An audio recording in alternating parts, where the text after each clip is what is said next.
The outpouring this week of pure vomit of a man, and I say that loosely, this week, a man who I predicted his death would be revealed in past shows, and finally confirmed publicly anyway, of the 4-year loop theory I first considered back in 2013.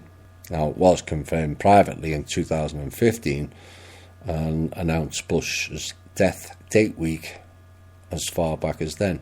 And this 4-year loop is all about creating a timeline back so they think they can win. It won't matter what they try, it won't work. And no matter how much they try to convince people it's 2014, that won't work either.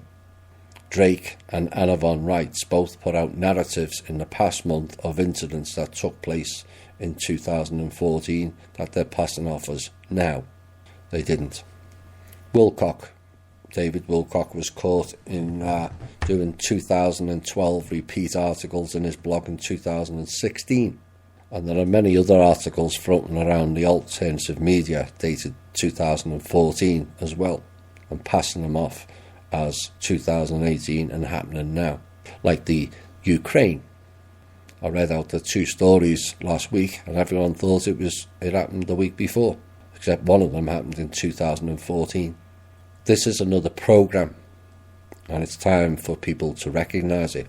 But should the 4-year loop continue, late next November we will see us all experience a positive global shift of a major magnitude. Should it also continue into 2020, expect Hillary to die, and she already has for those who are new to this show, to be announced in September 2020, although rumours this week suggest it could be closer than we think. Now, we all have people in the cabal that we dislike more than others. Mine was Bush Sr. Scherf Sr. is the real name. Satan's spawn from the loins of the Nazi funder Prescott Bush, who, when found guilty during and after the war, there was a ruling made that no Bush family member would ever serve as a politician again. And yet we ended up with 2 more generations of Bush Sr. and Bush Jr. Of course, the latter was installed on what quite frankly was a national disgrace of an election in 2000. The disappointing aspect of it is there was far too little opposition to it. Bush Sr.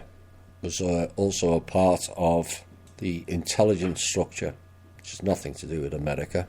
Of course, we had OSS, with SS being the operative part, which then morphed into the CIA, riddled with former Nazis brought here mainly in Operations Paperclip and Overcast, which was approved by President Truman, who followed President Hoover, whose father was of German-Swiss ancestry, and perhaps his real name was Huber, not Hoover, and also Roosevelt, who attended school not in America, but in Germany from the age of 9.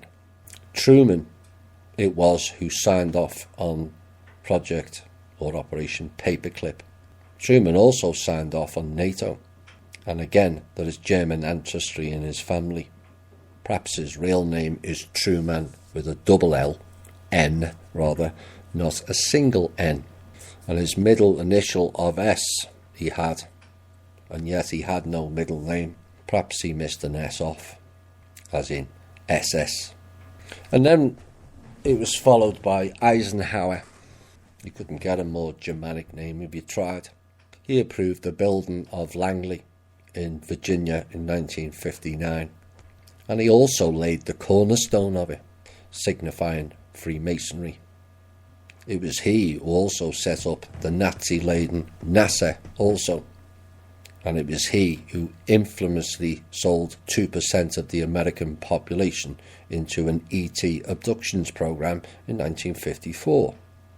But quite how this country had Germanic-leaning people at the head of the White House from 1929 through to 1961, and there was no apparent rejection of it, is beyond me.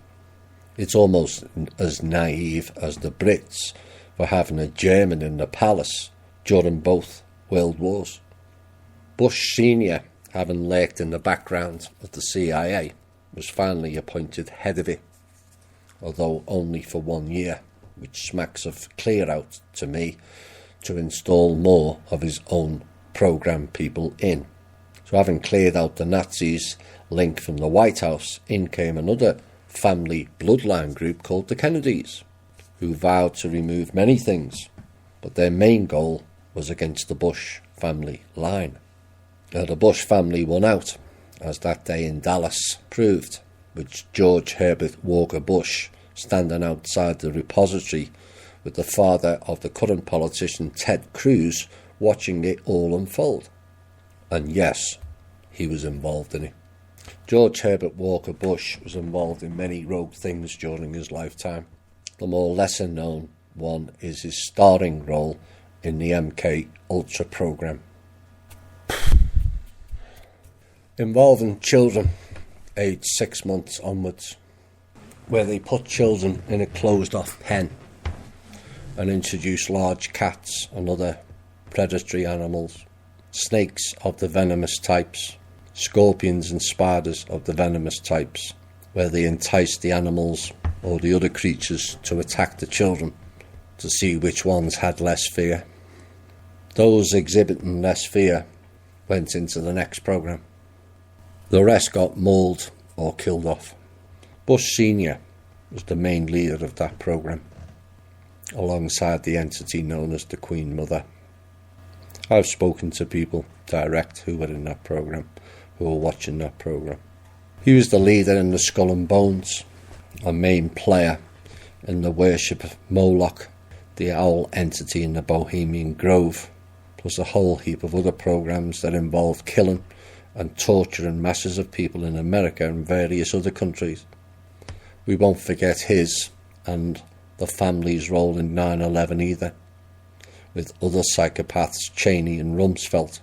Also, you can roll out your Langley Buddies inspired document called the Patriot Act within a month of it happening either. We won't forget that. And who can forget his legendary lizardized speech about the New World Order? For those of you who don't remember, this is it. We have before us the opportunity to forge for ourselves and for future generations a new world order, a world where the rule of law, not the law of the jungle, governs the conduct of nations.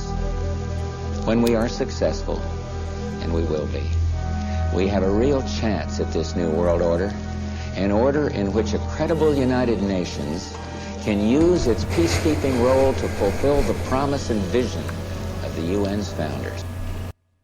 This man and his family of drug runners have brought untold misery to many people, death to many people, both played and orchestrated in the takeover of America, the country, into a fascist regime that perpetrates through every single department of government and all the other departments him and his ilk created that operate outside of the government.